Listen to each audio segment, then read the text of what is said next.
بسم اللہ الرحمن الرحیم۔ السلام علیکم ورحمۃ اللہ وبرکاتہ۔ کوئی بھی انسان استغفار پڑھتا ہے، اس کے بدلے میں اللہ رب العزت کیا فرماتے ہیں؟ استغفار پڑھتے وقت اس انسان سے کوئی غلطی سرزد تو نہیں ہوئی؟ آپ صلی اللہ علیہ وسلم کا ارشاد گرامی ہے، قسم ہے اس رب العزت کی جس کے قبضے میں میری جان ہے، میں روزانہ 70 بار سے زیادہ استغفار پڑھتا ہوں اور توبہ کا طلبگار رہتا ہوں۔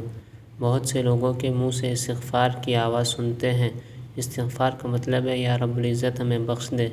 بعض لوگوں کی یہ عادت بن چکی ہے اور یہ بہت اچھی بات ہے۔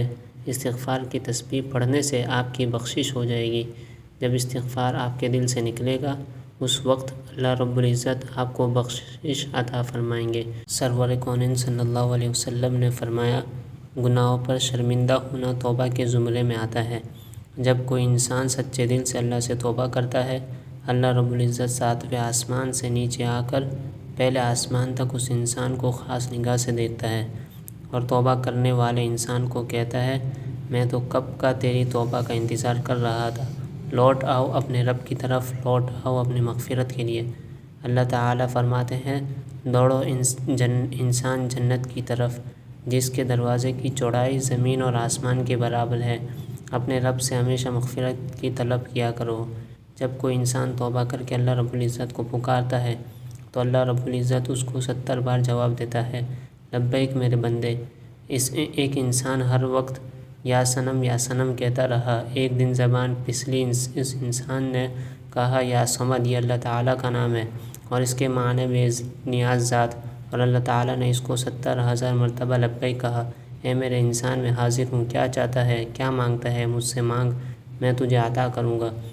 اللہ رب العزت سے فرشتوں نے عرض کیا، اے مولا، یہ آپ کو نہیں پکار رہا، یہ تو یا صنم پکار رہا ہے، غلطی سے آپ کا نام اس کے منہ سے نکلا ہے، یہ تو ساری زندگی یا صنم کہتا رہا۔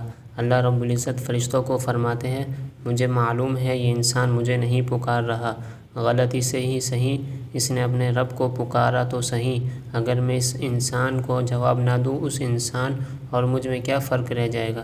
اللہ اکبر، کوئی انسان غلطی سے یا بھول کر یا جان کر اللہ رب العزت کا نام لے لے، اللہ رب العزت اس کا بھی ثواب اس انسان کے حصے میں ڈال دیتا ہے۔ اگر انسان کے منہ سے استغفر اللہ ہی نکلے، اس کا ثواب بھی اللہ رب العزت اس انسان کو عطا فرماتا ہے۔ اگر کوئی انسان سمجھے اس کے گناہ استغفار پڑھنے سے ختم ہو جائیں گے تو بالکل یقیناً اسے استغفار پڑھنا چاہیے، اللہ تعالیٰ اس کی بخشش فرمائے گا۔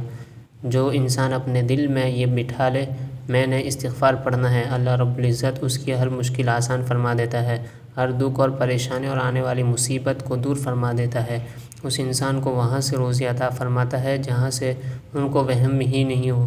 استغفار پڑھنے اور دلوں کے زنگ صاف کر دیتا ہے، اور اللہ تعالیٰ فرشتوں سے فرماتے ہیں، اس انسان کی روزی وسیع کر دیں، اور یہ بھی فرماتے ہیں اس کے پچھلے سارے گناہ بخش دیے جائیں۔ جب قیامت کے روز وہ شخص اپنے اللہ تعالیٰ سے ملے گا، اس کے گناہ کا گواہ کوئی نہ ہوگا۔ حضرت حسن بصری رحمۃ اللہ تعالیٰ علیہ کے پاس ایک شخص آیا، اس نے اولاد نہ ہونے کے بارے میں دعا مانگنے کی گزارش کی۔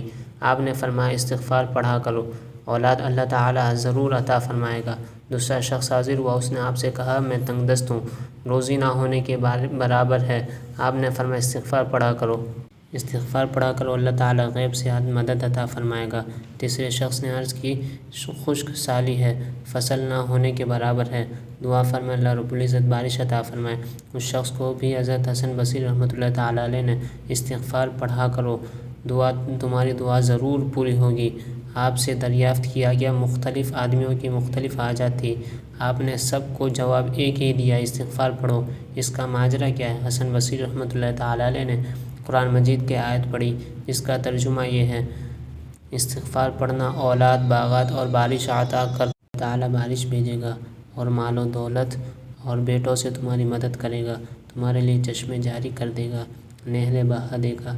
انسان گناہ کو اللہ رب العزت کی نافرمانی سمجھ کر رد کر دے اور شرمسار ہو کر اپنے اللہ تعالیٰ سے معافی مانگے اور آئندہ کے لیے گناہوں سے توبہ استغفار کرے، اس انسان کو میرا رب العزت اپنا محبوب سمجھتا ہے۔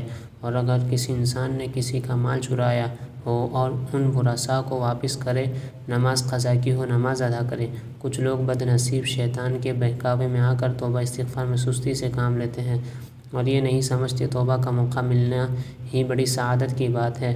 کچھ لوگوں کو تو توبہ کرنے کا موقع ہی نہیں ملا، وہ اس دنیا فانی سے کوچ کر گئے۔ یہ چند دنوں کی زندگی کا کوئی بھروسہ نہیں، ہمیں توبہ و استغفار کرتے رہنا چاہیے۔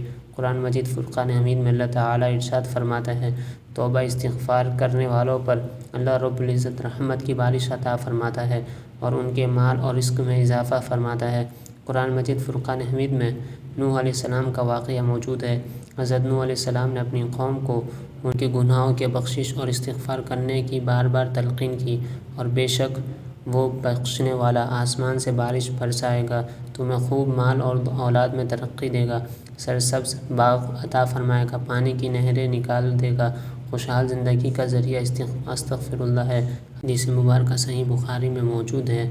اللہ رب العزت توبہ استغفار کرنے والوں سے اس قدر خوش ہوتا ہے جیسے گم شدہ اونٹ ملنے پر مالک خوش ہوتا ہے، اس سے بھی زیادہ اللہ رب العزت توبہ استغفار کرنے والے سے خوش ہوتا ہے۔ ہم سب مسلمانوں کو چاہیے دل سے استغفار کریں، نماز، روزہ، قرآن پاک کی تلاوت بترتیب اور سچے دل سے پڑھیں۔ آپ صلی اللہ علیہ وسلم نے ارشاد فرمایا، ہمیں اٹھتے بیٹھتے چلتے پھرتے اللہ کا ذکر کرنا چاہیے اور توبہ استغفار کرنا چاہیے، اور جو لوگ اللہ رب العزت کا ذکر کرتے ہیں وہ مر کر بھی زندہ ہے، اور جو لوگ اللہ تعالیٰ کا ذکر نہیں کرتے وہ زندہ ہو کر بھی مر گئے ہیں بلکہ مردار ہو گئے۔ ہمارا منہ ہر وقت اللہ رب العزت کے ذکر سے آشکار اور میٹھا ہونا چاہیے، کیونکہ شیطان ہر وقت انسان پر حملہ آور ہوتا ہے۔ اگر انسان اللہ کا ذکر کرتا ہے تو شیطان اس انسان سے ڈر کر بھاگ جاتا ہے۔ ہمیں چاہیے ہر وقت توبہ استغفار کریں اور درود پاک کو اپنی حفاظت کے لیے 24 گھنٹے پڑھتے رہنا چاہیے۔ ہمارے اللہ رب العزت سے دعا ہے کہ اللہ رب العزت ہر انسان کی توبہ قبول فرمائے اور اللہ رب العزت ہم سب مسلمانوں کا حامی و ناصر ہو۔ آمین ثم آمین۔